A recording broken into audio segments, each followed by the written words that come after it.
شیخ میرا سوال جو حرف ضاد ہے اس کے حوالے سے ہے کہ ہمیں ضاد کو ضاد پڑھنا چاہیے یا دعات پڑھنا چاہیے. یوں کہہ لیں کہ سورہ فاتحہ میں جب ہم آخر میں ولضالین کہتے ہیں تو میں نے دیکھا ہے کہ کچھ لوگ ولضالین کہتے ہیں، کچھ لوگ ولضالین کہتے ہیں.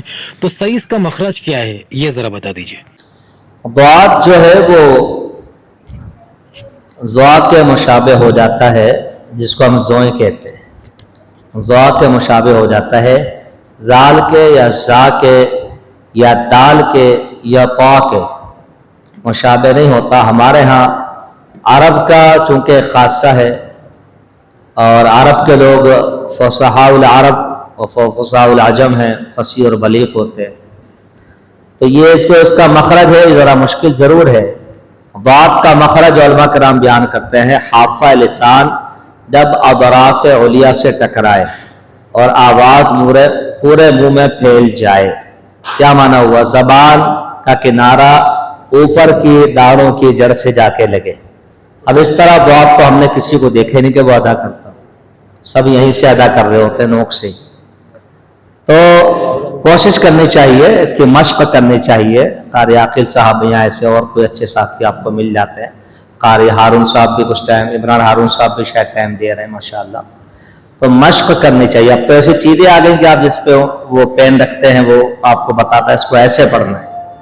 تو ضاد ایک مخرج ہے، نہ یہ دال سے ملتا ہے یا دھال سے ملتا ہے. دھالین یہ بھی غلط ہے، طالین بھی غلط ہے، طالین بھی غلط ہے، اور بہت سے بالکل ہی اس کو زا کے ساتھ ضالین پڑ جاتا ہے، یہ بھی غلط ہے. تو اس کو سمجھنے کی ضرورت ہے، اس کو مشق کی ضرورت ہے. اگر کوئی جان بوجھ کے غلطی کرتا ہے پھر تو نماز ہو جائے گی خراب، اور اگر عجمی ہونے کی وجہ سے جان بوجھ کے نہیں کرتا، کوشش پوری کرتا ہے، تو پھر بہرحال اس کی نماز صحیح ہے کیونکہ وہ عجمی ہے. لیکن اس کی مشق ہونی چاہیے.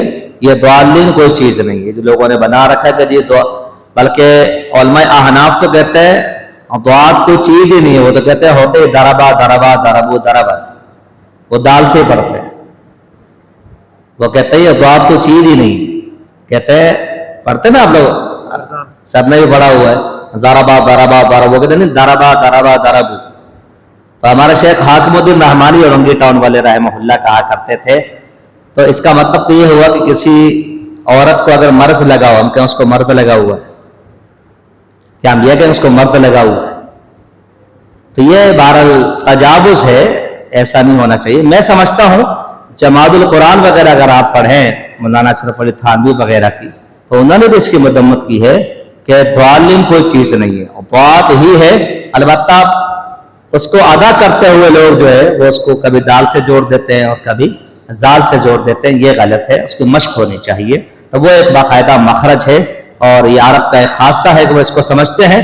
لیکن اب وہاں بھی چونکہ حنابلہ بھی ہیں اور سلفی بھی ہیں، تو اب جو شریم ہے حفظہ اللہ تعالی یا اس طرح کے جو لوگ ہیں جو جن کا منہج واضح ہے سلفی اعتبار سے، وہ ہمارے کا ضالین پڑھتے ہیں، اور جو دوسرے ہیں وہ صراحتاً ضالین پڑھتے ہیں.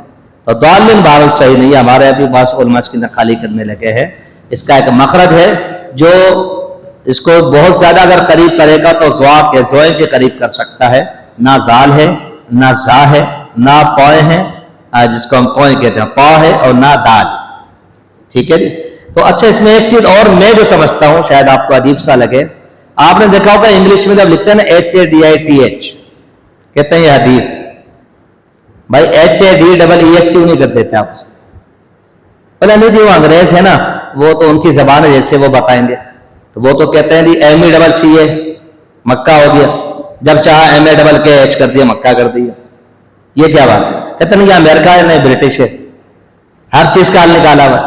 تو یہ انہوں نے بگاڑا ہے اس کو. وہ کہتے ہیں درب مومن، اخبار آپ نے ضرب مومن، اس پہ انگلش میں THAR درب مومن لکھا ہوتا ہے. یہ کوئی چیز نہیں.